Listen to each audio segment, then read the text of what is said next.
Two people retire in the same month, same age, same health, almost the same amount of money in the same kinds of accounts. One of them books the trip, picks up the check at dinner, and sleeps fine. The other one checks the balance twice a week, turns the heat down a degree, and lies awake doing arithmetic at 2 in the morning.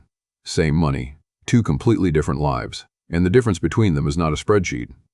Today I want to show you what the difference actually is, because once you see it, you can change it without earning another dollar. I am Sam, and this is the place where we look at what money does to people rather than what people do with money.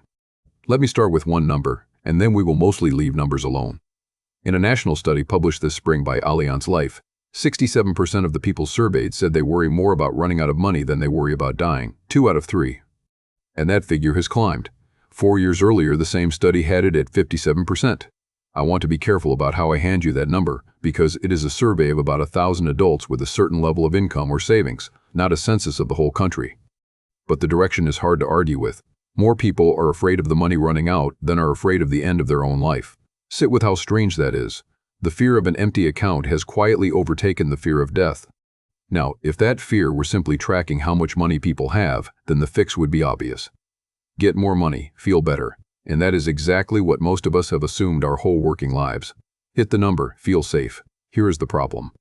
The people I know who feel safest about money are almost never the ones with the most of it. Let me show you the machinery, because there are 4 parts to it, and none of them are about being good with money.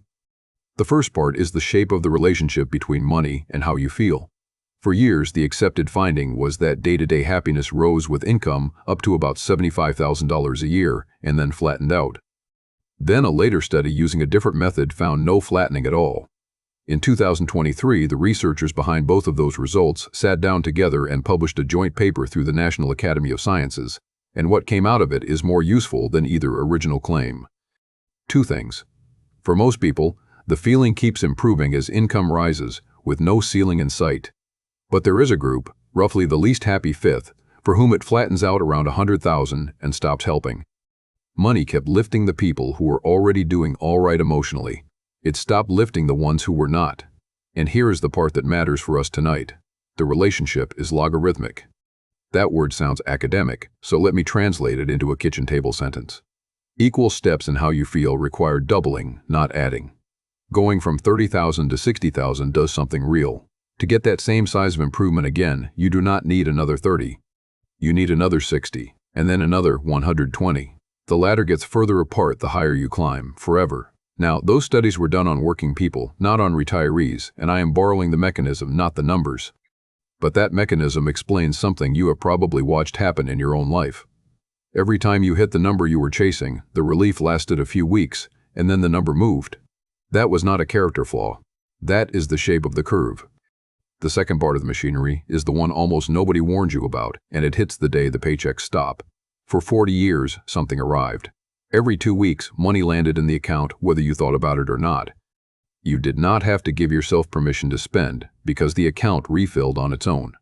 That regular arrival was doing an enormous amount of emotional work in the background, and you never noticed, the same way you never noticed the floor holding you up. Retire, and the arrivals stop. Now every dollar that leaves is a dollar that does not come back. The balance only moves one direction, and your brain, which is very good at spotting trends, notices that immediately. This is why perfectly wealthy people become strange about small purchases. It is not greed, and it is not confusion. It is what happens when a number that used to refill starts only going down. The person is not reacting to the size of the balance. They are reacting to the direction of travel. The third part is time, and this is the one that has no answer. If somebody told you the exact date you were going to die, the money question would collapse into arithmetic. You would divide, you would know, and most of the anxiety would evaporate. But nobody gets that date. So the planning horizon is not a number, it is a range, and the range runs from next year to 30 years from now. When the horizon is unknown, there is no such thing as enough. Any amount can be reasoned into being not quite enough, because you can always add 5 more years to the assumption. That is not pessimism. It is a mathematical property of the question. And it means the fear does not respond to money, because money can never close an open-ended gap. The fourth part is who you are standing next to. Nobody feels rich or poor in the abstract. We feel it relative to a reference group, and the group is usually chosen for us by geography and by whatever we happen to see. Retire into a neighborhood where the driveways all hold new cars and the calendar is full of cruises, and a very comfortable position starts to feel thin. Move 100 miles and the same balance feels like plenty. That is why the comparison never resolves. You are not measuring your money. You are measuring the distance between your money and whoever you happen to be looking at. So put those four together. A ladder that gets further apart the higher you go. A number that used to refill and now only falls. A finish line nobody will tell you the date of. And a reference group you did not choose. That is the machinery. Every part of it runs on its own, and not one of them cares how much is actually in the account.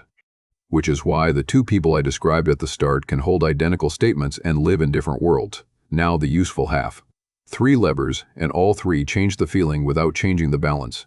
Lever 1. Rebuild the arrival. This is the big one, and it is the one most people skip because it sounds too simple. Your brain trusts income that shows up on a schedule far more than it trusts a large number sitting still. So give it a schedule. Set up an automatic transfer from savings into checking on the same day every month, in a fixed amount you have decided is your monthly income. Do not spend from the big account. Spend from the small one that refills. Financially, this changes nothing. The same money leaves the same place at the same rate.